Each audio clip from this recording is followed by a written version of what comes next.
Hello বন্ধুরা, দেখো আমি আজকে হচ্ছে গিয়ে তালের বড়া বানাচ্ছি এবং হচ্ছে গিয়ে তাল পাতায় মানে পোড়াবো। প্রত্যেকটা বাঙাল বাড়িতে এটা হয়। তো আমি আগে মেখে নিয়েছি তালটাকে, আটা, চালের গুঁড়ি, সুজি, চিনি, নারকেল আর কিছুটা বাদাম দিয়েছি, দিয়ে হচ্ছে গিয়ে ভালো করে সুন্দর করে মেখে নিয়েছি তালের বড়া করার জন্য। আর একই ব্যাটার দিয়ে আমি কিন্তু তাল পোড়াবো, ঠিক আছে, পাতায়। তো সেটা আমি এখানে দেখাতে পারিনি, ওটা নেক্সট ভিডিওতে দেখিয়ে দেবো। তো তালের বড়াটা কেমন লাগছে তোমরা প্লিজ কমেন্ট করে বলো, আর যদি ফুল ভিডিওটা চাও তাহলে আমাকে কমেন্টে বলো, ঠিক আছে। আর হ্যাঁ, আমার প্রিয় বন্ধুদের সবাইকে আমি জানাচ্ছি, যদি আমার ভিডিওটা তোমাদের ভালো লাগে তাহলে লাইক, কমেন্ট, শেয়ার এবং সাবস্ক্রাইব অবশ্যই করবে, যাতে আমি নিত্য নতুন কী ভিডিও দিচ্ছি আপনাদের কাছে খুব সহজে পৌঁছে যাবে।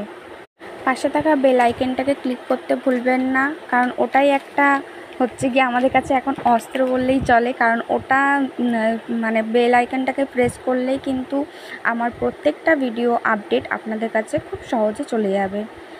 তাহলে ধন্যবাদ আমার সাথে এত সময় থাকার জন্য। জানো তো বন্ধুরা, আমার ঠাকুমা না খুব ভালোবাসে তালের বড়া। তো যখনই আমি বাড়িতে তালের বড়া বা তাল পিঠে, তালের যে কোনো রেসিপি বানাই, তখন ঠাকুমাকে খুব মিস করি। ছোটোবেলায় দেখতাম যে মা, সবাই আছে, মা ঠাকুমারা বানায়, কিন্তু আমার মা তো সবসময় আমাদের কাছে থাকতে পারিনি কিছু কারণবশত। তো আমার ঠাকুমার ছোটোবেলা থেকে দেখতাম যে খুব সুন্দর এরকম মানে তাল, 4-5টা তাল জোগাড় করতো।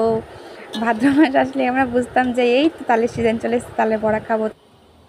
আর এখন কি কপাল, নিজেদের বানিয়েই খেতে হয়। ঠাকুমার হাতে সেই স্বাদটা আর পাই না।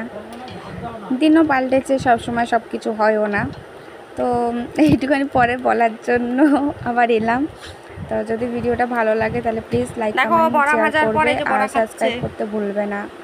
দেখো এখানে আমার বরমশাই রিভিউ দেবে কেমন হয়েছে। দেখো।